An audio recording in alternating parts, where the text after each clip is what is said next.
freedom was always really key for me. So I knew that, okay, you can make a ton of money, but if it's not fulfilling to you, then is that really true freedom? So that was when I realized that ultimately it's about building a business that you actually love, that you're passionate about. Otherwise, people get so caught up in just doing things for all the wrong reasons. Hey guys, if you missed out on the last conference in Nashville, Tennessee, you don't want to miss out on the next one. It's April 28th through May 3rd, Orlando, Florida, the Gaylord Palms Resort and Convention Center. You made a mistake missing the last one. You don't want that to happen again on this one. 5 days of some of the best training you're ever going to experience packed into one event. We have an early bird special right now, $50 off. Use 24 early bird on our website, streetcop.com. Look for the conference, click the link, register today. If you want to get significantly better at this profession in 5 days, don't dare miss out on the 2024 Street Cop Conference. 111, 110.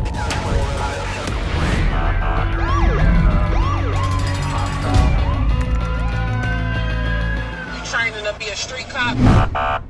Hey guys, welcome to this episode of Street Cop Training Podcast. I'm your host, founder, and CEO of Street Cop Training. My name is Dennis Benito, and we have with us today a friend of mine, and we haven't been friends for a long time, but I tap like on all her shit on Instagram. You should too when you find out where her pages are.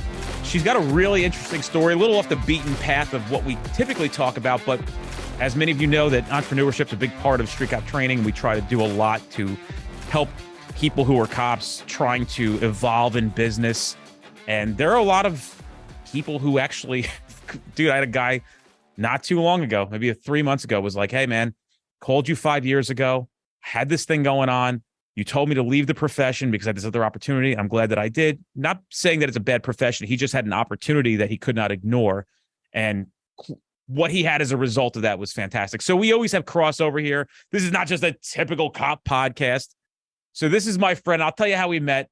I was at a mastermind group event. I actually thought Lauren was part of it, but she was actually flown in to talk to everybody. I was going through my phone today. I recorded it on my phone, did a hell of a presentation, and she was one of the people there who, even though she wasn't part of the group, was nice and friendly and looking to connect. And I admire that about you. With that being said, welcome to the show. We've been trying to put this together forever, but Lauren had her fucking wisdom teeth pulled. Lauren Tickner. And she has a British accent. I told her before we started, she's the first Brit on the show. And that's it. You have the title. We're actually going to send you a plaque, like a YouTube plaque that says First Brit on the Street Cop Podcast. So thanks for being here. Appreciate it. Yeah, I mean, I've been trying to get my YouTube channel to those 100,000 subscribers for like 8 years now. So if I can get a different kind of plaque, I think that sounds better. Yeah, that's an easier achievement for me. Okay. Give us your bio. Tell us about your life, where you grew up, how your career progressed, and what you're doing now. So right now I'm traveling and I've been in 15 countries in the last year. And so I have an online business, fully online, remote, just like yourself. I don't have a cool office like you. That's why I'm in this like really bad background for anyone watching the video, because I don't even have a lease right now. I don't have a house. I don't own a house. All of my stuff fits into one suitcase. And the reason why is because when I first started my business, I knew that freedom was a really important value for me. So I had a period of time where I was working in corporate and I was doing asset management. After that, I quit that job, went back to university. I was only 19 at the time and was studying supposedly the UK's #1 business degree, but none of my professors had ever had their own businesses. So I dropped out of that because I already had my own fitness coaching company. So I started out doing online fitness coaching and fitness training because I was just obsessed with social media. I was literally obsessed. I would go on there, post content, share fitness tips, and I grew this audience online. And they were asking me, hey, do you have like workout plans or workout programs? And I just thought, no one makes any money in the fitness industry. That's not of any interest to me. It's my passion. You should never mix your passion and your career. That's what someone told me once, which I now know is totally false. And then I realized, you know what, maybe there's something to this. So I strung together a few pieces of content that I'd written over the last few years. And I made this massive online training program. It was like hundreds of pages long. And I started selling it just from my Instagram and my YouTube channel. And it was crazy because the amount that I made in my first, I think it was my first week of launching this thing, was more than I would have made in multiple months of my actual job. And that was in asset management. And so it was crazy to me how much you can achieve, even though you don't feel ready. because I genuinely think if I was waiting until I was ready to actually do this stuff, I would still be waiting to this day. It felt so uncomfortable at the time because no one was really doing anything like that back then as well. And so nowadays, my whole focus is on helping people build online businesses that they love, all around a community that they are passionate about, that they can really serve and be the expert and go-to leader for. And freedom was always really key for me. So I knew that, okay, you can make a ton of money, but if it's not fulfilling to you, then is that really true freedom? So that was when I realized that ultimately it's about building a business that you actually love, that you're passionate about. Otherwise, people get so caught up in just doing things for all the wrong reasons. So nowadays, that's my focus, is on really supporting people to build the communities that they love, business that they love, and stay in their zone of genius, whereby they're actually able to serve their community and enjoy everything that they're doing. Yeah. That's really good. Maybe a little more direct of what you do as a business now as well. So yeah. I know that you build sales teams, you do things like that. Tell me about some of that stuff. Yeah. So honestly, that's what they asked me to speak about. That's not actually what we do for business. So what we do for business is we have a membership for entrepreneurs who are scaling businesses based around their personal brand. So people that are making content on social media, that have blogs, podcasts, YouTube channels. The people that we have inside of our mastermind are those who are seen as one of the authorities in their industry, and they want to be the authority. So we're really all about showing them how to actually scale that membership, that community business that they have. Maybe they sell training, maybe they sell coaching programs, maybe they have an agency.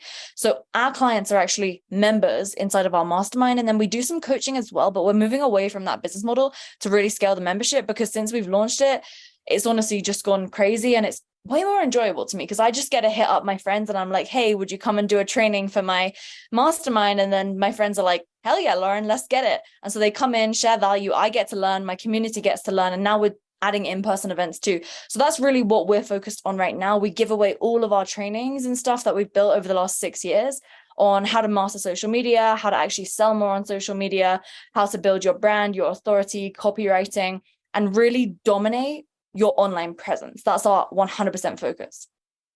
That's very interesting. You just have my attention. I'm just soaking it all in. So like, I can't conjure up questions while I'm just listening because you're speaking to me directly. I think I'm like your ideal client. No, I think I think I'm your ideal client, right? I mean, we're rolling out Street Cop University now. That's exactly what we're doing. Everything you talk about is exactly what we're doing right now. And yeah, try to remind people like, yeah, there's a big purpose behind the work that we do as a training company, because this will be global at some point. And it really dawned on me when I was in Greece. I'm like watching their cops, and I'm like, we get shitty training. I can't imagine what their training's like. It's nuts because like, it's almost like super secret shit that we have to do like behind our closed doors, even though we're really not doing it that way. We're like helping ourselves. We're not waiting for, in a public setting, for some public authority to come up with some kind of solution, because clearly over the course of time, there hasn't been a public solution. They don't know what to do, and we do. And the crazy thing is, this is the nutty part, they are so offended that they're not part of the solution, or they couldn't come up with a solution, that they try to run interference on the solution and in turn cost people their lives. It's wild. It's wild that this world is comfortable with sending police officers and first responders into some of those significantly dangerous situations with literally zero training. It's wild. Like, if I unpacked to you how much little training that everybody in this world gets in these positions, it's flabbergasting. It's ridiculous. And it can be fixed. That's why we're here, because we know you can fix it. There's plenty of money in the system. There's plenty of resources. You've allocated a ton of stuff. You're just pissing it down the toilet. That's all they keep doing. Nothing's a real solution. So we have to be thoughtful we stay in our lane. We know we don't have solutions for everything just yet, but we've been able to make a lot of progress here. And there's nothing more rewarding for us than to receive feedback on like, hey man, I'm alive because of you. Like I'm going to see my daughter Saturday because you guys did this thing, and like, we're alive. And we get it from all over the world. It's not just here. We have a lot of Canadian followership. We have, all over. So it's a rewarding thing, and it's a big responsibility in the sense that we take it very seriously. And I have to employ business sense on the other side to ensure this thing continues to progress in the way that it does. So people don't understand. They think, oh, like our university's coming out, there's going to be a recurring subscription plan with it. And we're building that now. We're not just releasing it soon. Like, we're really going to get it really nice. So when you come in, you go, holy fuck, this thing's amazing. But people, again, there'll be people who will sling mud and say, well, it's ridiculous that you're charging for this. Why would you charge for it? Because you've got to understand, for us to allocate more resources to fix it, you got to be a little selfish in the beginning to do more for people. And so that's my rant right there. You triggered it. Sorry. I love it. No, I'm super aligned with you as well. And I think one of the things regarding free content, free memberships, free education that I've seen, and at this point, we've helped more than 1,000 people build a membership community, education, training, coaching style business, similar to what we're talking about here. And it's crazy because the stuff that you give away for free, people just don't implement it as strong as when they've paid for it, because they feel that sense of ownership. It's like what we were talking about before. When you have that sense of ownership and that sense of autonomy and that responsibility behind it, then you actually consume the content, you implement the content. And so I 100% agree with you. And it reminds me because, man, you said this about, police in all different countries all around the world. It's the same in the healthcare too. So one of our clients, and her name is Sue, and she was a nurse for years. And then she was really good at this very specific way of doing CPR, right? She came up with like a technique to do CPR, and she would show it to some of her other nurse friends and colleagues. And then suddenly they were able to do it in a way better way, which would actually get better results and save more people's lives. And so what she did is she created a training program exactly on how to do that. And now she sells that training program to hospitals. Like, she literally sells it directly to the hospital because they all have budgets for it. And what's interesting is I think that nowadays the problem is when these big government, and one of our clients actually owns a company called govshop.com. It's a massive $100 million plus business. He always tells me, like, what ends up happening with these government contracts is they literally last for so many years and they just don't expire. They keep going back to the same supplier that they always went to because they always went to them. And so the problem is, like, all of these businesses in which are needing to use and go through government agencies to get really good suppliers, they just don't have good options. So I think what you're doing is great because more people need to actually create better solutions that work. Otherwise, it's just going to continue spending money on random stuff that they don't even really know if it works, but they have a budget that they need to allocate. And if they don't spend that money and allocate the budget, then the government agency or the business, they reduce the budget of which they're allowed to spend next year. Right. And so that's kind of why they just sling the cash on whatever they need to sling it on, because of the fact that they have to spend it to be able to say, oh, I have a budget of blah, blah, blah number of million.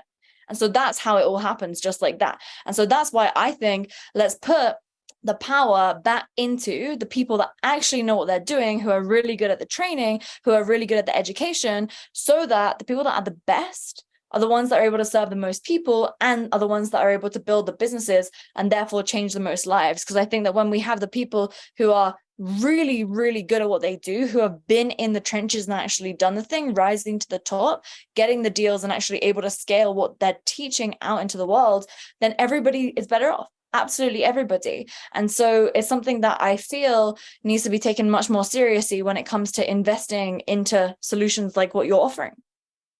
There's a thing that I read recently where they did some measurements on government workers versus subcontractors who are paid by the government. And there's a 10x return on employing subcontractors versus government employees. And it's oversight. I drove in today and I saw guys like cleaning up the brush on the side of the road, like, essentially the foliage and the trees and the plants. And there was one guy with a weed whacker. I don't know what you guys call him in the UK. It's probably called something like a grass, some shit. I don't know. But I watched that one guy out there with a weed whacker and 3 guys sitting in the pickup truck on their phones. Yeah. Where that same money spent to a contractor, that guy's not going to allow his employees to behave that way because they're government employees and they have so many rights. That's how they're going to behave. So the subcontractor idea, what we're talking about here, it solves such a bigger issue, even though it seems like it costs more money at a much more significantly less rate than we would expect. Like, it's just wild. And people don't understand that. So, that's why I agree with you. I think we're going to roll into a lot of people who are going to be the specialists. You don't have specialists at every level where they need to be to have this kind of stuff. it's so interesting as you're talking, because this is probably one of the most profound conversations I've ever had. Because as I think about where this is going in the future, I always go like, I wonder if there's a nurse out there who knows some technique that she can teach other nurses. I say that to myself all the fucking time. The world is a weird place, Lauren Tickner. It is. The It's way you weird. say my last name is too funny. But yeah, she's amazing. If you want me to connect you to her, I can. She kills it by selling to hospitals, right? So like that's what we helped her with, because before she didn't figure out who to sell to because the nurses didn't want to buy the stuff. I feel like with cops, they're more into career development. It's really No doubt. cool with really cool skills. For a cop, it's a very smart move. But for nurses, it's more of like you do it in isolation. It's not you don't have as many friends that you hang around with when you're like, yeah, I just saved like 5 lives today. It's not really so much like that in nursing. And so for her, it made more sense to go B2B. But what I was just thinking as we were talking is for you. So whenever I'm going to like speak at some big event or something, I always hire security with me. And I genuinely feel like that would be a really cool avatar for you to be able to serve. Like security, private security, like bodyguard type of people, because they have to really train. Because, for example, the ones which I wouldn't say that, but they're really skilled, like especially the ones in Dubai, but they probably don't have any of the techniques in which you're teaching. So that could be cool. Yeah, I'm curious what their protocol is. And I got to tell you, I have seen some hired security. A lot of cops here, because you can carry a gun in this country. And as a retired police officer, we have something called HR 217, which allows you to carry a gun like everywhere, even as a retired police officer. So a lot of these guys do go into private security, but I know some of the guys that have gone to private security. I mean, they weren't like the creme de la creme. They just happen to have a gun and kind of look the part, but they're not the type of guy that I don't think I would want essentially being my security guard. These aren't, and I think there's really professional security guards. I think they really have a lot of good stuff worked out. There's this saying that I tried to explain to people here is a lot of opportunities come up, and I think about all these things all the time. And I'm so green in business that I have to eat the elephant one bite at a time, but I love it. Like, so now that thing sits in my head, the wheels start to turn. Some guy asked me yesterday, my kids go do Brazilian jiu-jitsu. So we were at the place, and the guy's like, hey, what do you do for a living? Because I come in with these shirts on because I leave here and I have these shirts on. And then like people were like, everybody's intrigued about police work. So I started telling him, I'm like, I run this police training company. He's like, oh man, that's so interesting. Da-da-da. And I'm like, well, I ran a real estate. He's like, did you always do that? I'm like, I ran a real estate company and I like team. And he's like, I'm like, I couldn't at that time. I did not have the skills to do both. Could I do that now? Probably. So I think about the skill set that I continue to try to, grow in order to take something like that right away and put it into fruition immediately. But for me now at this point in my life, I'm like, okay, where do I go with this? And that's why like I try to spend time with, and I always like feel very guilty about the guys in the mastermind group and you're very successful. I'm going to ask you about that stuff, but like, there's an intimidation level when you're sitting down with somebody who is doing 200 million a year, right? And you're just like, but they're nice and they always want to help. But I'm always like, I'm genuinely being your friend because I'm not trying to take advantage of you. Like, that's not why I'm here. And if there's anything I can do for you guys on that side, for me, I'm lucky because a lot of people like the police, even at that level. They're really big fans of the work that I do. So they're like, no, dude, like I like your work and I want to help you because I like the reason why you're doing it. But there's a guilt associated with being like, hey, what's your thoughts on this? Even my friend Lova from Amsterdam, he texted me the other day and he's like, I haven't heard from you in a month. Please don't be bashful. I want to help you. Even like somebody like you, I'm like, you're significantly successful. So there's an intimidation thing. And people get that from me a little bit as well. But there's tiers of intimidation. So I don't know what the fuck point I was making on that, Lauren. I think the point though, because I was just gonna say, like, I think one of the really important things that you raised though is like everything in sequence, because I've made this mistake before where you try and do so much stuff in one go and you try and improve all these different areas, launch all these different things and try and do so much different stuff. But the thing I'm always telling myself in my mind is, if there's 2 priorities, which is the actual real priority? Right. Because there literally cannot be more than one priority. It just goes against the definition of the word. So I've always realized, and something that I'm actually personally getting coaching on right now is being able to project like 1 year out, 3 years out, like organizing things and putting them in the calendar for then, rather than trying to do everything all at once and right away, because that's when you can really shoot yourself in the foot. And then nothing ever gets done. The team gets confused and stressed. The audience even gets confused because they're like, one moment you were launching this and now you're launching that. What is going on here? How are you actually trying to serve me? And so that's one of the problems that I've always had as someone with so many goals and so many things that I want to do, is just being able to stay focused, right? And I think that ultimately, like as business owners, it's pretty tough because we don't have anyone telling us what to do. We're the ones that get to create our own schedule. And so we have to have a lot of self-discipline in that sense. Otherwise, the directional effort is very much going to be lacking. It is inherently difficult. And I'm at that junction in my career where I'm probably going from elementary school to middle school. Yeah. And I found some cool college friends to hang around with who like tell me what it's going to look like for the next few years. Some of the people that I know that are doing a lot better than me are like, yeah, you're at that 5.5 year mark. This is right about where it's going to start feeling like really fucked up for you. And I'm like, yeah. Like it does. And like, just hang in there. I'm getting good advice. And have you been messing around with any Alex Hormozi stuff lately? I actually knew Alex since before he was famous, which is really funny because we both came from the fitness industry. So, I mean, he's such a great guy. Like, I remember the first time I actually met him in person, we were just at a mastermind. Like, we were in the same mastermind together. And like, he was just sat there asking his questions, like normal guy. I was always having banter with him because he was like, I was telling him, like in the mastermind, I was telling the group, like, oh, guys, I just can't get these paid ads to convert. Like, I don't know what's working. And he turns around, he's like, you're the girl that's making 300K per month profit without any ads. Like, just be quiet. So he would have like banter about that with me, because one of the things that I think in like the online space, people don't understand is when you grow your business organically without running like a ton of money on ads, like traditional like internet marketers, like his background. But yeah, he's a great guy. I mean, I was talking to Layla a couple months ago because I was having this problem with my business. And, you mentioned like you kind of have that intimidation factor. Like, she's someone that I take very seriously. I'd never met her before until now. This was right after I met you, actually. And she just gave me this one line, which like changed everything for me, because she was just like, Lauren, you're trying to fit your business into a box. Like, you don't need a frigging general manager right now. You just need to do this, this, and this, and realize that your business, you don't have to try and fit it into this perfect type of organizational chart. Because I thought I needed this perfect org chart from what another coach had told me. And like, the moment she told me that, it was like super freeing, because I think it's really easy to try and force yourself into what is seen as a typical structure. But at the end of the day, as the business owner, it's what you decide that you want it to be.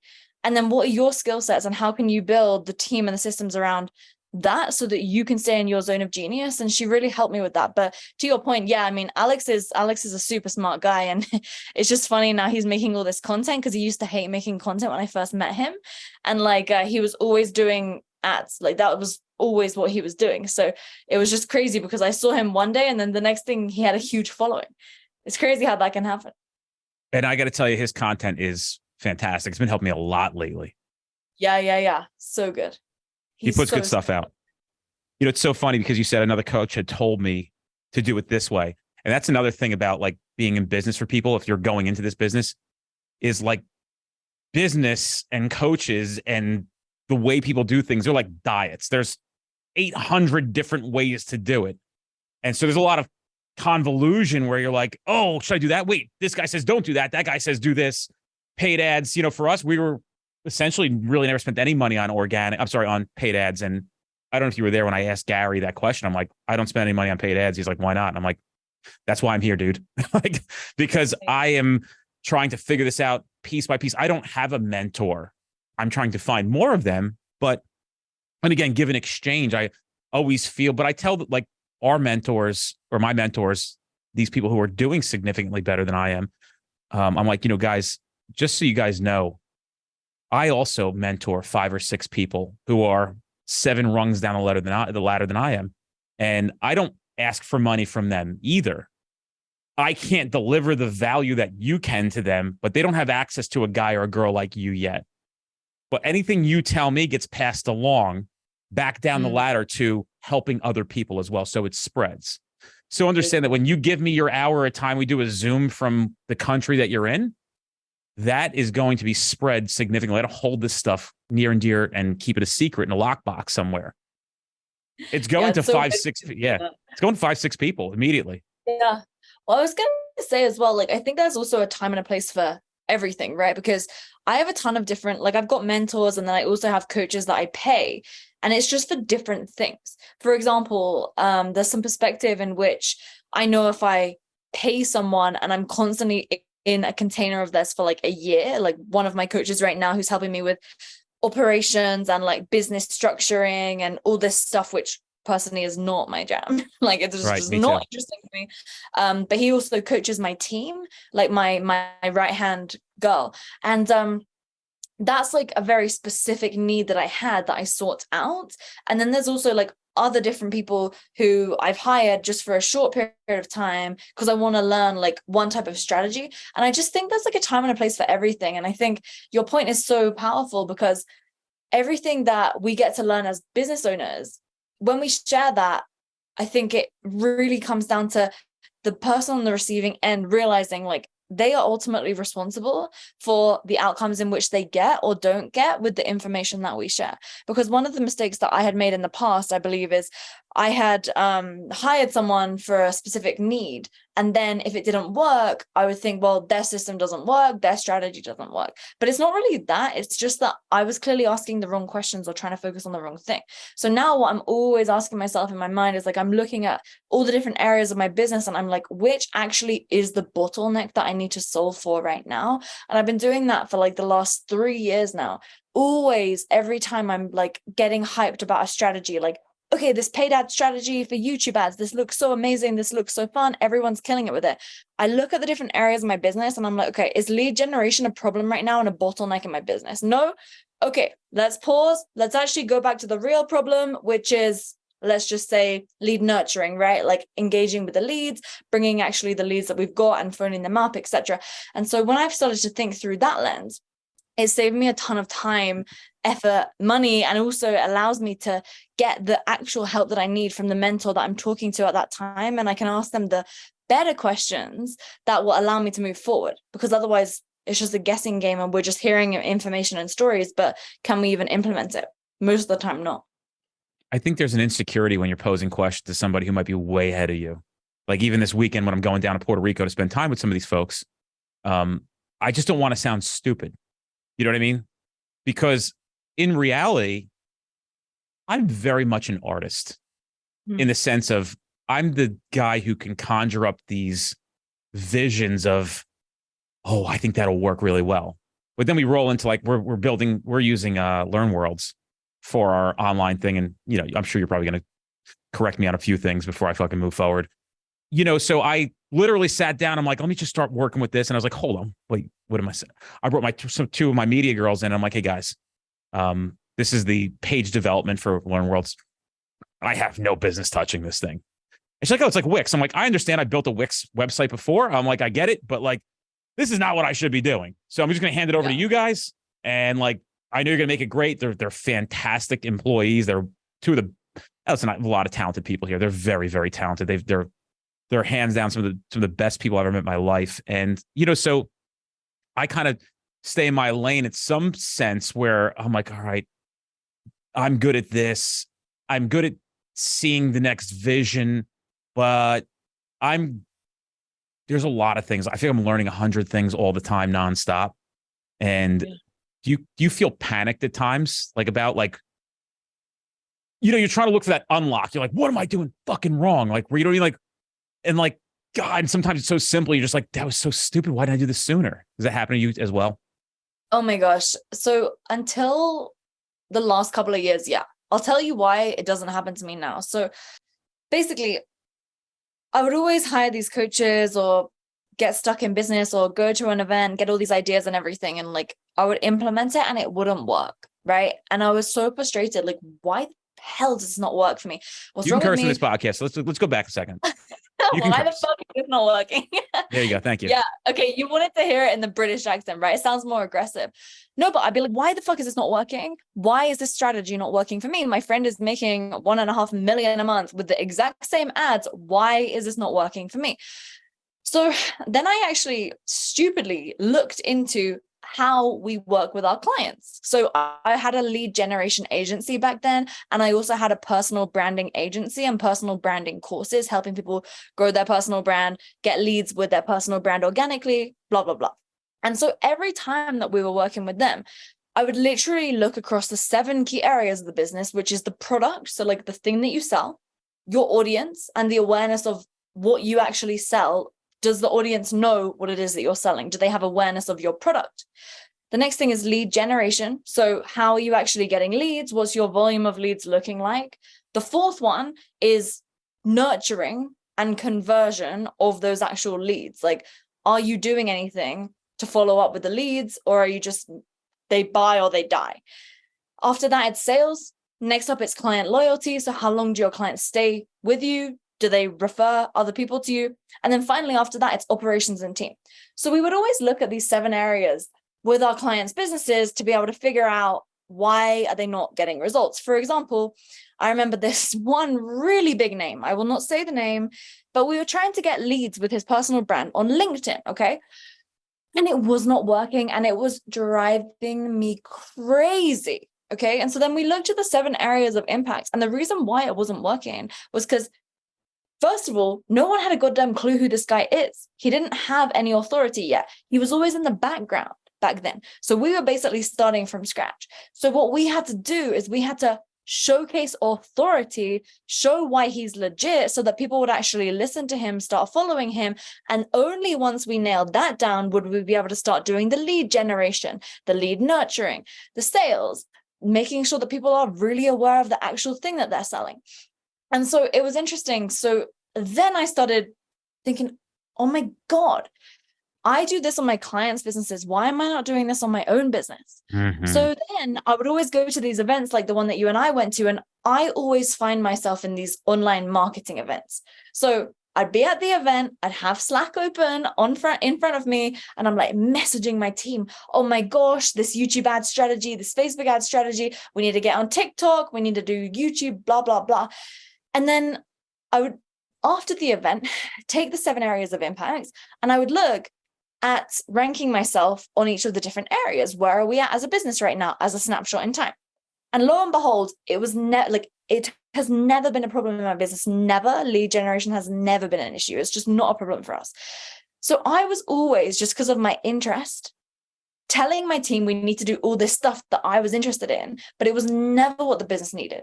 The problems that we had always had in the business would either be like operations and team, or it would be that we were not able to nurture all the leads that we had.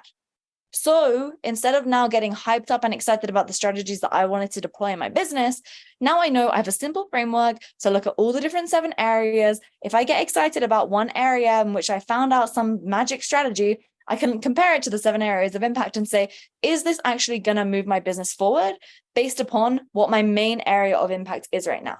If not, cool. We put it down on an ideas list and we can get to it next quarter if it still makes sense. We've never done anything on that ideas list. Wow. Because we don't needed to. Yeah. Wow. It's crazy. It's just a simple fix, is that we're all looking for that.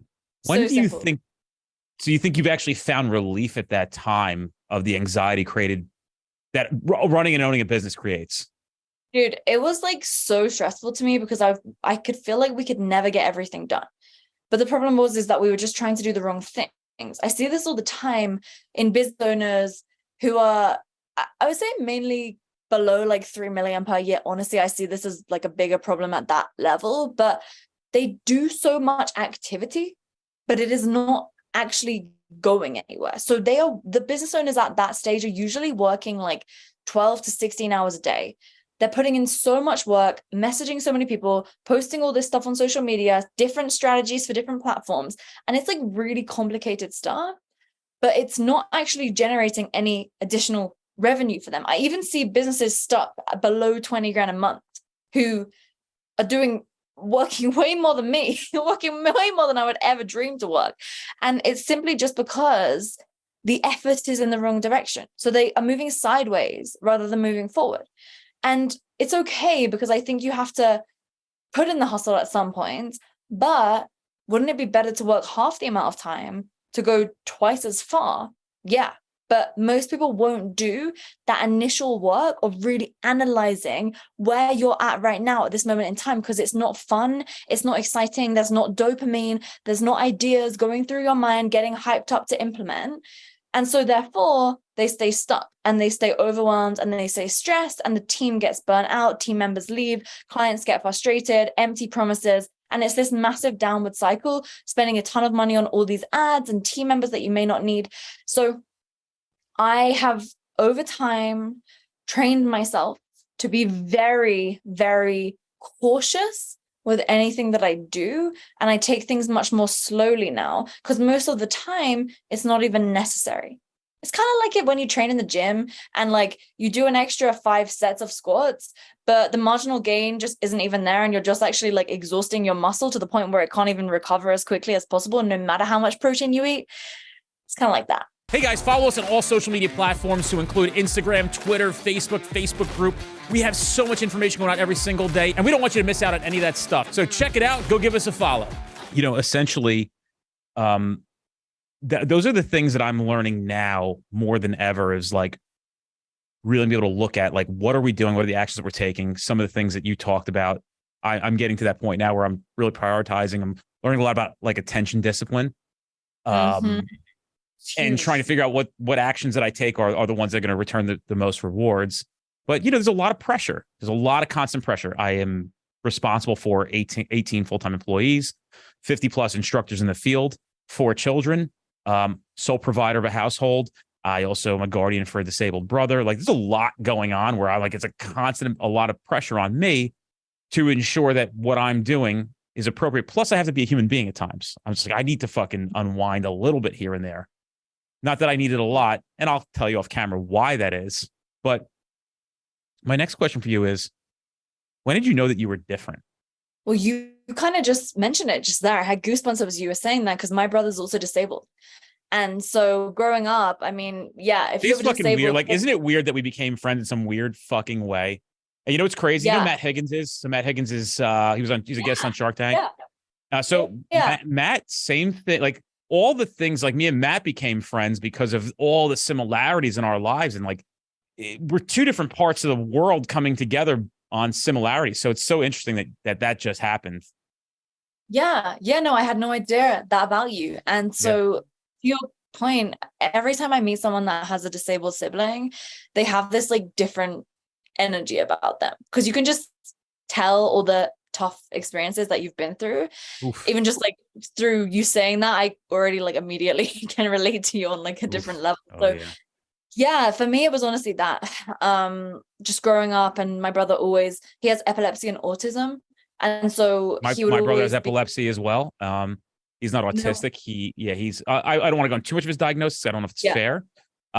If you saw my brother, you would know immediately that something is not right, like significantly. And he has a functionality level, but certainly behavioral disorder, no question about it. And that was something he was born with. And that was something that was very, very, very, very difficult to endure, which I'm kind of thankful for, because people are just like, yo, if this building was on fire, you'd be sitting here sipping your cup of water or a cup of coffee going, relax. Just go get the fire extinguisher. Go get a hose outside. You'll find it around the corner. Everybody calm the fuck down. Yeah. Well, especially because he also had epilepsy. Yeah. Like it's interesting how for you it came up in you always being calm, because for me, I'm the opposite.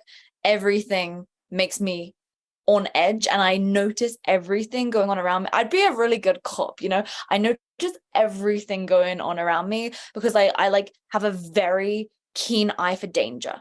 Everything, like I can spot it from a mile away. And so my brother, he was always in a wheelchair, like growing up. And so people would always just like stare at us, right? Yeah, all the I know. time. Yeah, he would have a seizure. And I remember one so vividly. He had a seizure in a pub where we were just having dinner. And it was actually his birthday. And the pub kicked us out. I was there with my mom and Whoa. dad's, and they kicked us out because after he has a seizure, he will start crying, and they literally kicked us out. Yeah, it was all over the news, like in the little town that we grew up. My So brother did the same thing. He would cry after his seizures as well. yeah, that's so interesting because you can't.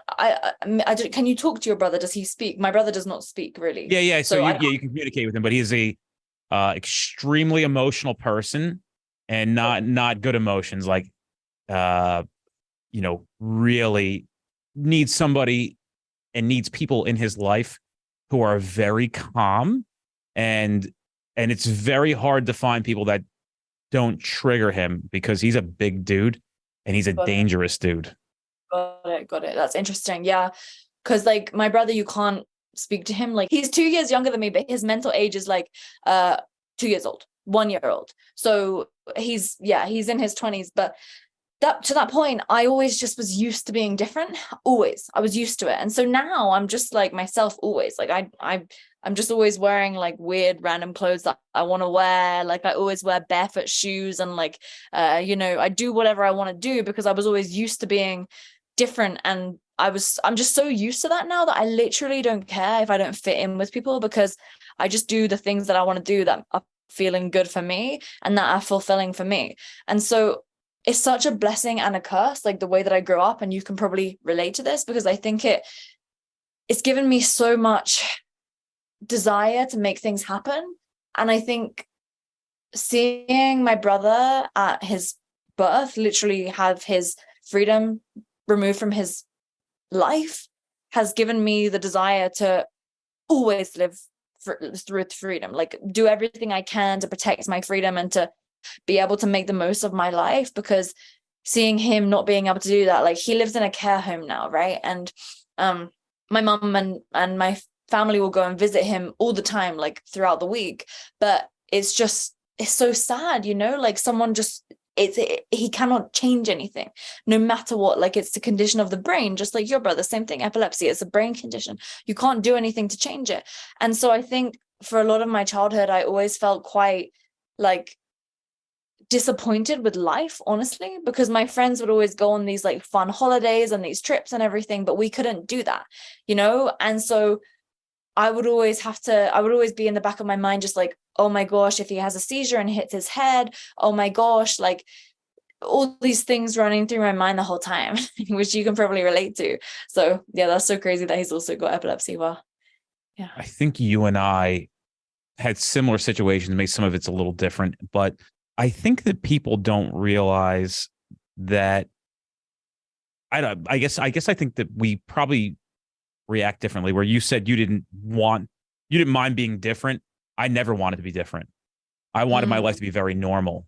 And I don't have a relationship with my mother for many reasons. And it's actually one of the best things I ever did in my life. And here's some of the big rub is like my brother wasn't sheltered from the rest of the world. He was very much in it. So you could imagine going to middle school and then like in special education in 8th grade, I'm in 6th, my brother's in 8th. And like, Right. I didn't want people to know he's my brother. And that wasn't from a place of like I couldn't protect him. And to me, that was like the one thing that was like my like bag of like, fuck. And like, he would actually, because of his behavior, like come to like my classrooms and like look for me in school. And I mean, I almost like put my head down, like, and I gotta be honest with you. It felt like a very big burden in my life. And I'm just being honest. I'm not trying to sound like a dick. No, I can relate. I can relate to you. I think over the years I just got used to it. But I said similar things to my parents. I was just dreaming to have a normal childhood. I think when you said to me like this is the result of not having it like a normal childhood, I literally relate to that so fucking much. And like when you said it to me, I think I sent you a voice memo or something, but like I seriously relate to you. Like I didn't have the childhood, and I was always dreaming like, oh, my friends get to go skiing. Like I want to go skiing or do something with my family and have like Right. have a nice, enjoyable trip. But we could never do that. Right. And I think it gives you, at least for me, it always gave me this drive to really do something with my life because my brother cannot. And I just saw like all these people making excuses for their life, like, oh, I'm too tired, or oh, like I have my job and I can't do anything else outside of that. It's like, no, you really can. You just don't want to enough. Because like I've seen my brother his whole frigging life not able to actually do it. And you're telling me because you hurt your ankle one day when you were walking outside, you can't go and do blah, blah, blah, right? It's like the stories people tell themselves are absolutely ridiculous when you look at reality. And when you see how fortunate you really are for having an able and capable body and mind, oh, man, it just gives you such a perspective, which I think most people won't understand unless they've had a experience like us growing up. But it takes some time to process this after this podcast, the things that you're saying, because I'd like to see things in a different light a little bit. I still have difficulty with it. I'm 41 going on 42. I'm the father of 4. Right. You know, in some sense, people would consider me to be a little bit of a success story. I don't typically see it that way. And, you know, I think one of the things that was difficult for me is like, I also grew up with parents who weren't mentally well either. As nuts as this sounds, I was literally living in chaos. Unwell mentally father, unwell mentally mother, and a significantly, like on the surface looked normal, and then a significantly disabled brother who were managed by these two people who had no business managing a kid like this. So you can imagine that it was a chaotic environment. And I think one of the things I'm frustrated with the most is my parents' failure to acknowledge how fucked up it was. Right? Like they made it seem like they were like let's just acknowledge for a second that this is a fucking disaster, and it still is. And stop pretending like everything was normal. And, you know, and then there's a lot of guilt associated with it because there's a lot of moving parts. And then what will happen to me is I'll have other family members who are not involved at all projecting their opinions on how our lives were, how they should be, what I should be doing. But they're not doing anything. And it makes me bonkers. It drives me nuts. And it's actually severed a lot of relationships in my life because of the lack of intelligence and emotional care that it takes to look at our situation. And I said to my aunt recently, maybe like 2 years ago, I said, you know, I didn't ask for this hand of cards, just so you're clear. I'm glad you're calling me and giving me input on how I should live my life and behave and the relationships that I should continue to keep. But I didn't ask for this hand of cards. I just got dealt it. So I've got to play it accordingly. And I went over the list. I go, did I want this? No. Did I want that? No. Nobody would ever want that. Did I want that? Nope. Right. But you're not living my life. You're just sitting out here once a year when you're getting dragged into it because this other person's bitching and complaining to you. And you're going to call me like you're some fucking Robin Hood and I'm some villain. It's such a wild thing. So I guess to come full circle is like, I don't know if people know what it's like to live in that kind of a war zone, essentially. Yeah. Anyway. No, I love what you're saying. I feel like I relate to you now on like a different level. That's for sure.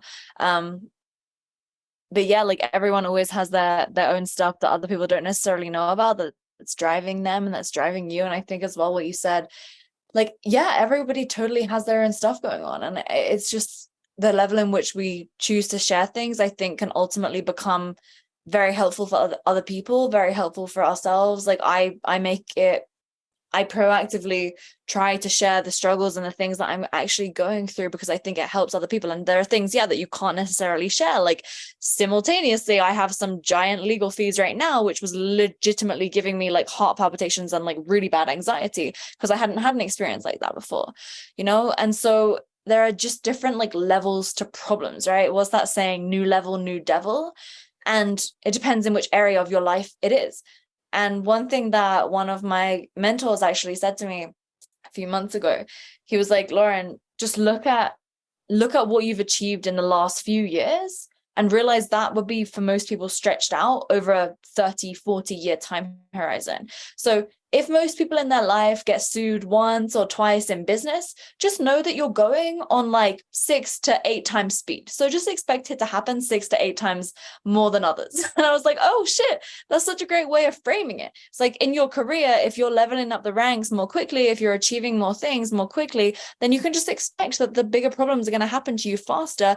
And for example, a legal issue that I have right now, I'm even so grateful that it's happened because over the last 18 months, I have learned literally more than I would have taken 20 years to learn.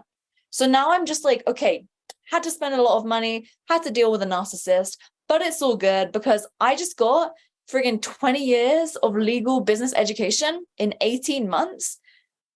Thank heavens for that. Like, I'm now never going to make that mistake again or hire that wrong person again.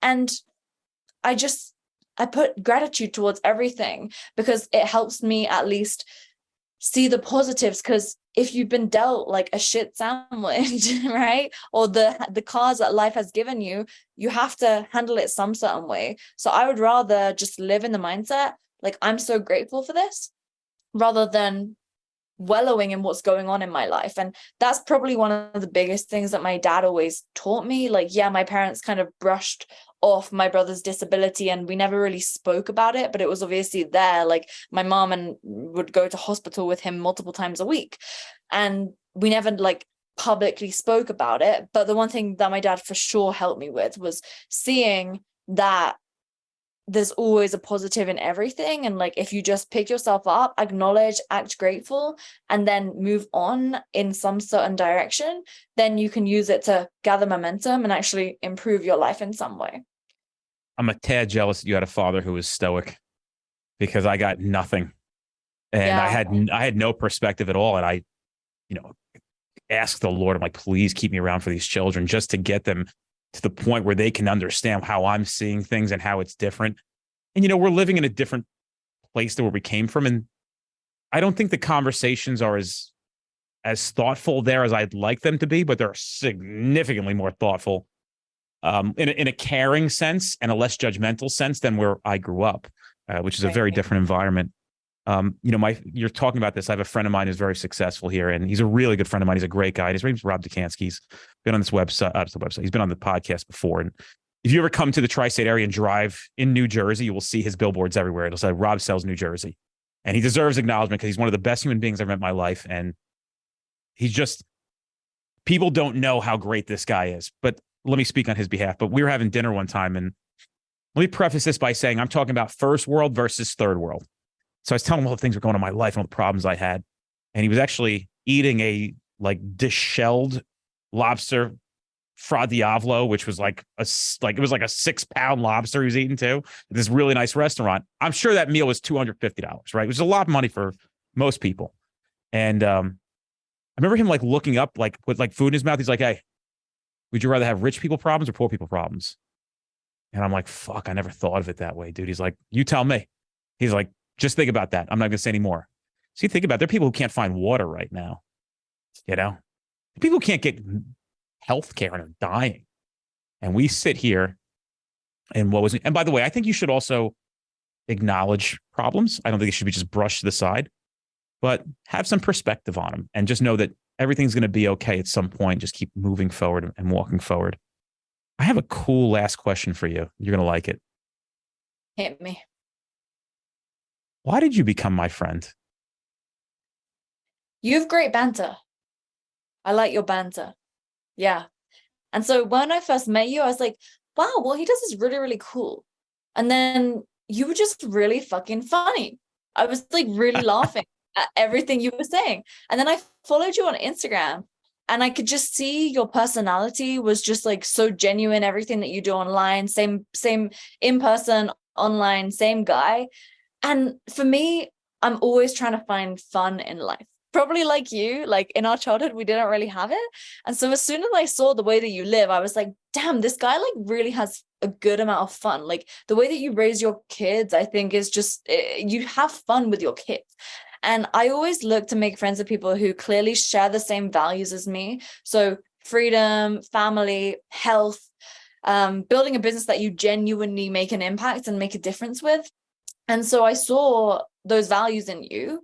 And that's what made me interested to deepen our relationship and our friendship, because it's just very clear that you're living a life by the values in which you choose to live by. And yeah, for sure, there's stuff in which is challenging, but I think the mindset that you have behind everything and being able to actually enjoy everything that you're doing despite the hard times, it's just very clear to me.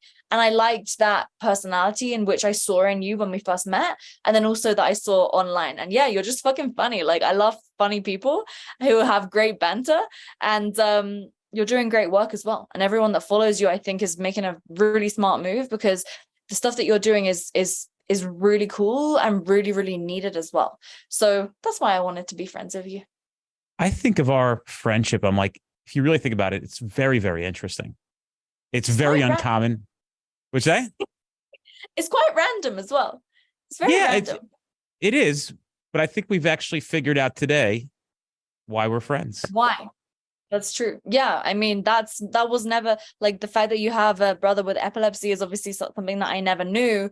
But holy shit, like, I get actually goosebumps everywhere, like, when I say this out loud, because it just makes sense why I felt like a connection to you when we first met. Because I honestly, I was even saying this on a podcast earlier this morning, like, when you meet somebody else that has a disabled sibling, like, there's just some type of energy about them that like, they're not fucking quitting no matter what. Like, they're gonna, like, make this shit happen. And there's this drive and determination and real, like, just humble feeling and nature, but also light-hearted energy, because you've been through so much shit, you know? Mm-hmm. So then everything else just is like, for God's sake, guys, like, you're complaining about this, and this. Like, let's just have some fun. Let's enjoy the journey while we're going through it, because you've seen how bad life can actually really be. And so now it comes down to us to choosing to create the life that we want. And yeah, it makes sense. You think there's some sadness there too? What, towards? Like with having a disabled sibling? Oh my God, yeah, of course. Every time I think about my brother, where he's at right now, it makes me really sad. Like, I cry about it, and, like, I feel really defeated because there's nothing I can do. And I think for a long time, like, in my childhood, I always just felt hopeless. Like, I wanted to do something about it, but, like, I couldn't. And there were all these other different avenues that you could potentially take for epilepsy, you know, different. For example, my brother was on the ketogenic diet before it was cool in health and fitness. And then unfortunately it stopped working so much. So I was always researching to try and find different things that we could do instead of him having to go on, like, tons more medication. But there would be these different solutions.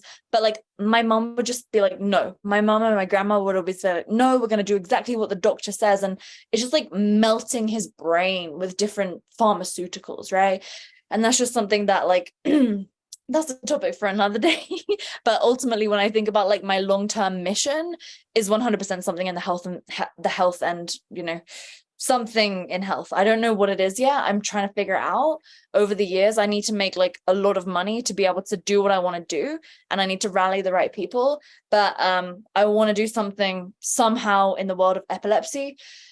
And also for families with disabled children, because, yeah, like, of course there's sadness behind it. And, like, Oof. I think that I actually see kids. Yeah, I actually see kids who have disabled. Like, I see younger kids. Like, when I see a family out and I see children who have siblings that are disabled, and I just know who you are. I cry.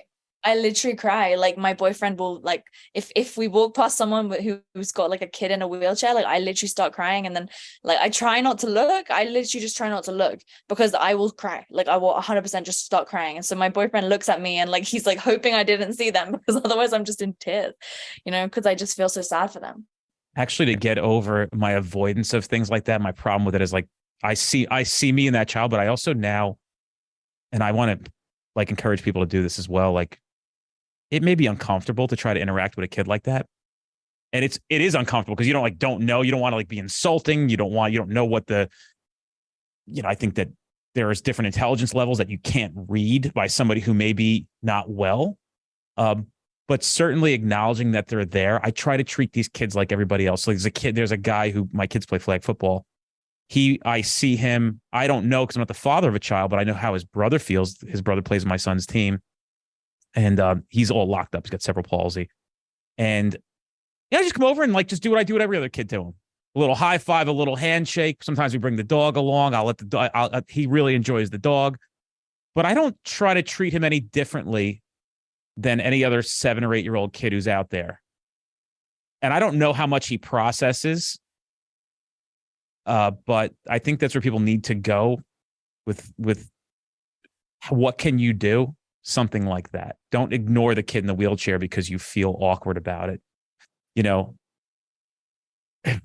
I mean, sorry, go ahead. no, I I haven't even begun to scratch the surface of the things that I need to go through to understand how I've developed to this. But even to this day, I still deal with a lot of stuff, and it seems to never go away from me. And so when I asked if you also, some of the emotions with that was sadness, is because you have to think back to your childhood. And same thing, I was being shuffled around doctor. That's how I spent my childhood, going from doctor's office to doctor's office. I missed that. I missed a lot of stuff. So I remember literally last week, my kids wanted to go to, for my son's 6th birthday. We went to a place in East Brunswick, New Jersey, and we drove past an area which I remember going to frequently with my brother. And it just brought me right back to being in my mother's van, going to the doctors in the summer, right? Feeling that I could actually feel the air conditioning coming out of the vents, the music from that time of my life, early 90s, late 80s. And just like, it just sucked. Like, it just fucking sucked. It sucked that my life was not like everybody else's. Yeah, I mean, I can relate to that so much, like literally so much. I was always being like shoved around my grandparents, and then one time like getting picked up from random people's parents after school. And I remember like my mom and my dad always told me like never go home with somebody else's parent, right? Like, because who knows if there's just some weirdos at the school coming to pick you up. So I always took that very seriously. And then my friend's grandma came to pick me up one day because it turns out my brother had to go in a hospital. I didn't know because, I was like 6, right? And I remember like going to the teachers, like, I don't know who she is. Like, who is this random person? And they were like trying to call my mom. And my mom had to go on the phone with me to tell me like, no, Lauren, it's okay. You can go home with her. But I was just so scared. I was like, who is this random person picking me up from school? And it would always happen then when I was like 10 or 12. Like, there was this one other friend of mine, actually, unfortunately, my friend's mom recently passed away, but this mom, and she was an alcoholic, she would always pick me and my friend up from school. So I'd be like going around there, and this alcoholic mom of my friend would always be like looking after us. It was just weird. Like, it was just very, I never had that real feeling of family. I never had that. Mm-hmm. And then my parents got divorced when I was like 18, and I just kind of lost any connection to the UK where I grew up, because I just felt like I didn't have any real home there, right? And so that's kind of, ever since then I was nomadic, and that's been great for me. But yeah, definitely a feeling of sadness, definitely a feeling of like disappointment in my childhood, which, yeah, I mean, now it's like I think I get to enjoy things maybe more than other people would, though, because I see the fun in little things right now. So maybe that's good. Do you plan on having children at some point in your life? Is that part of your thing? Yeah. I want to have 2 or 3 kids. You have 4. That's a little too much for me. I don't know if I could be pregnant 4 times. What I can tell you is going to be cool for you is that you can take all this and take that energy and now give it to the next generation. So, their mother and I, we have discussions, and, very, very difficult childhood. She had very, very hard childhood, very fucked up parents, like on every level. They're horrendous. And I said, there's 1 or 2 ways of looking at this. Like, that happened for us to be the best parents we ever were. And Exactly. would we have been this way for these kids had it been different? We don't know. True. My boyfriend and I talk about this all the time. Like, yeah, I'm 100% with you. It's like, I'm super convicted that like I already know I'm going to be a great mother because of how my childhood was, and how, like, yeah, there was some great things my parents taught me, but like there was just never that like family unit. Right. feeling. That's right. That's Just exactly never right. really had that. And that's something that for both my boyfriend and myself is like super important. I don't want to have kids right here in the next year or so, probably in the next like couple years after that. But man, it's just it's so important. And I think that the downsides can show you how to you don't want. It's kind of like when I worked in the corporate world, I knew exactly what I didn't want in a career. I feel like the same thing in my childhood is like, and it's tough because the questions come in my mind, like, what if I had a disabled kid, right? That's a different question. And so that's a really tough thing that I need to try and get my head around. Because you know what that means more than anybody. More than anyone. Exactly. You know exactly what that means. And that was a big thought of mine as well. And, fortunately I have 4 very, very healthy children, but there is, and I know people with disabled kids, and I know what they're going through. And I don't think they know that I know what they're going through. I don't say it. I don't announce it.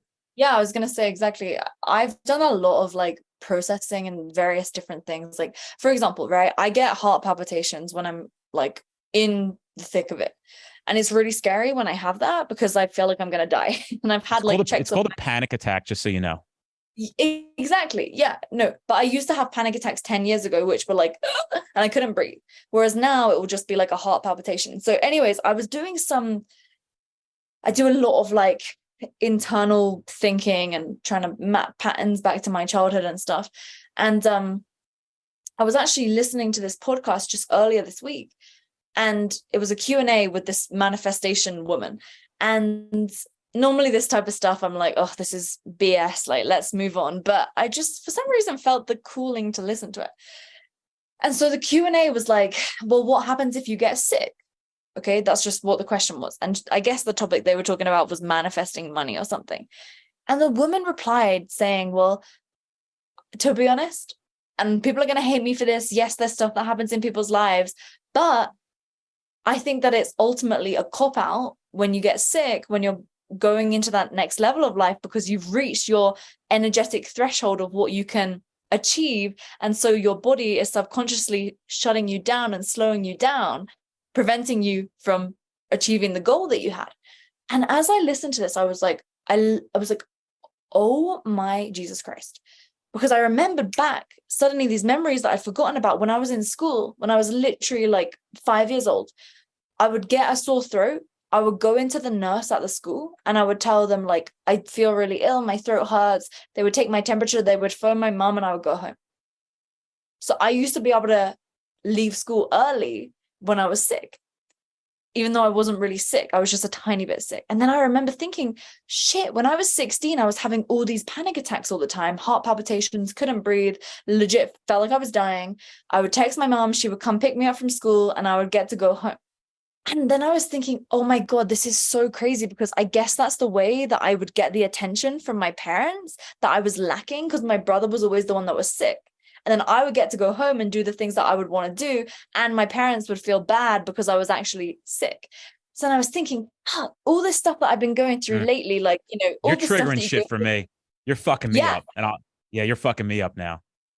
As you go through this stuff as a business owner, I'm like, I'm reaching this limit that like I've never broken through before. You go through this bullshit stuff. You were talking about your friggin' insurance thing, like similar things with me. I've had some BS stuff recently, like very fucking similar to you. I can't lie, just in a different capacity, like different type of, not an employee, but an agency.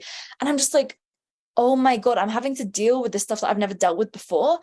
I feel fine energetically, but like my body is giving me these symptoms of these heart palpitations, clearly because I want an excuse and a reason why I don't need to address this thing. And I'm like, fuck, this is so amazing. And I finally feel free from being scared of what's going on with my body right now, So it was just incredibly liberating for me when I finally can map these things together, because for so many years I was like, no, I'm fine, I'm over it. Like, my brother's disability didn't affect me. I'm really sad that it happened, but like, I'm fine, I'm good. And I would have this kind of attitude like what my dad would always have. And I phoned him the other day and we were just talking, and I was telling him like, yeah, after I had my wisdom teeth out, I was having so many heart palpitations. Like, I'm pretty scared. Like, I don't know what's going on. He was like, oh, Lauren, like, I've been having heart palpitations for years too. I was like, wait, what? And I'm just like, oh my God, all this like shit that we just suppress, it comes out somehow. There's this great book called The Body Keeps the Score.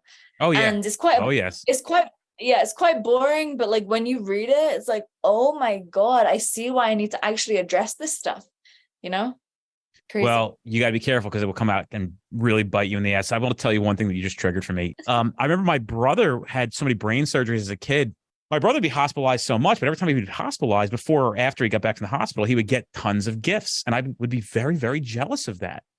And I just would be like, they would try to explain, like, oh, how come he gets all these gifts? Well, you don't know what he's going through. And like, but all I saw was like, I remember specifically him getting like a bag, and inside the bag were like Oreo cookies and like cool toys and all this stuff. And we were getting nothing. We never got anything. So me and my other brother would literally sit there and watch my brother get showered with gifts, and we would get literally zilch. He got all the attention all the time. Not I didn't want to be him, but like when you think about that stuff, you're like, man, you don't realize Well, that does, yeah. You triggered that Yeah. for me. I haven't thought about that. Since it probably happened. Wild shit. Yo, if I don't get off this podcast, I'm going to pee my pants. Yes, Right? I was thinking that. So it's 5:34 here. I have to do things. I have to leave Puerto Rico in the morning. My kids are missing Brazilian Jiu-Jitsu because of you tonight. Just so you know, it's okay. They don't want to go. No, they don't want. They don't want to go. They don't want to listen. I made them go twice already this week. Believe me, it's like kidnapping children from my truck to get them there. They just don't. Whenever they love it. But anyway, more to talk about. I hope people find value in it. I hope this wasn't just a Lauren Dennis self-serving podcast. I don't think it is. We got a lot of good feedback on it. Yeah. So welcome to our therapeutic session we had today. My mind's a little blown. I'm a tad emotional about this conversation. I can't lie. I'm probably on the cusp of probably getting emotional, even just talking about it. We have more to talk about. And yeah, we do. We definitely do. Holy shit. Oh my I just God. want to say that, I think more than ever, I'm thankful you're my friend. Yeah. And I want to remove all the business stuff from it because that's how we met. And that arena has a different feel to it, I think, than genuine friendship. It's true. So while it might appear like I have things to gain from you, I am not your friend for that reason. But if there's anything I could ever do, no, but I'm serious. That's that guilt associated with having friends that are successful. I don't want you to think that's why I'm your fucking friend. And my friends that are successful know that about me. And that's why I'm so close with them, because they are so guarded on who they let into their life and to their emotions. And I don't blame them because I watch it happen to them. And I want to be very clear that I appreciate any advice you want to throw my way. And if I have a question, you're willing to answer it, but that's not why I'm friends with you. And now I know for sure, don't ever misconstrue my friendship with you for something that's self-serving for me, outside of the fact that I just don't want you to think that. Outside of the fact that it's therapy. Seriously, I appreciate that. And I also resonate with what you're saying, because you know how it is. People are weird, actually. This is a whole different topic that we could talk about another time. People are really weird, the things they do to become your friend when you make some type of success online or in business or whatever. But no, I honestly, this conversation has been very therapeutic for me. So I want to just say thank you so much. And I'm so grateful that you shared that with me about your brother, because I always found it really hard to connect with people on this type of level, because you don't get it unless you've gone through it. You do not understand the feelings and the emotions that come up during these conversations when you start to really think back, because it isn't common to have a childhood or it's very a non-childhood. Yeah. How many people do you know that had a childhood like that? I don't even know, even in his, obviously I don't know how they do it in the UK, but they had these groups of special education kids and disabled children who went through the grades together. Yeah. It was rare, but I'll be honest with you. There was this soul when I would meet some other sibling. It was almost like you could look at one another and realize that we were almost like soulless children. There was this darkness that just went along with being the sibling. And I hate to sound I actually know one kid I went to high school with. We never connected on that level. His brother's a little bit better than mine, but him and I believe he was also embarrassed too of the situation. And I probably would, it's so funny with some of the, I was embarrassed by it a lot. I think he was too. His same situation. He's the middle child. His older brother is the disabled one. He's a little more, but obviously he's a very embarrassing guy, and we didn't know how to deal with that. Nobody ever taught us what this meant. And so we all had this, it looked like we were soulless children when we got together with these people. These kids were just, even including myself, they were just different. You could just tell that something was wrong. Something wasn't. They just weren't we weren't like other kids. We just weren't. Yeah. Most of the best entrepreneurs are different. So I'll leave it with that. Yeah. All right. I'm going to go pee. I'll text you soon. I'm going to go to Puerto Rico. We'll connect and we'll let's just, I don't know if we should talk privately or keep doing the podcast like this, just if it's better for everybody to hear it. I don't want to waste anything that's good on just you and I. Actually, true. I think we can do that. We could maybe, let's see the reaction to how people like this, because maybe they hate it. But I don't think so. nevertheless, like, holy shit, I'm so grateful that we connected today. Damn. Go process it. And yeah, let's go process. I'm gonna go pee and process, and then I'll text you in a couple of days, and we'll figure out what we're gonna do with this next one. Have an amazing trip. That's gonna be fantastic. I think you're gonna have a brilliant time. But yeah, I'm legit gonna pee my pants, so I'm gonna go right now. See ya. And I'll WhatsApp you. Yeah, thank you so much. This was so amazing. I'll see you. It was great. So grateful.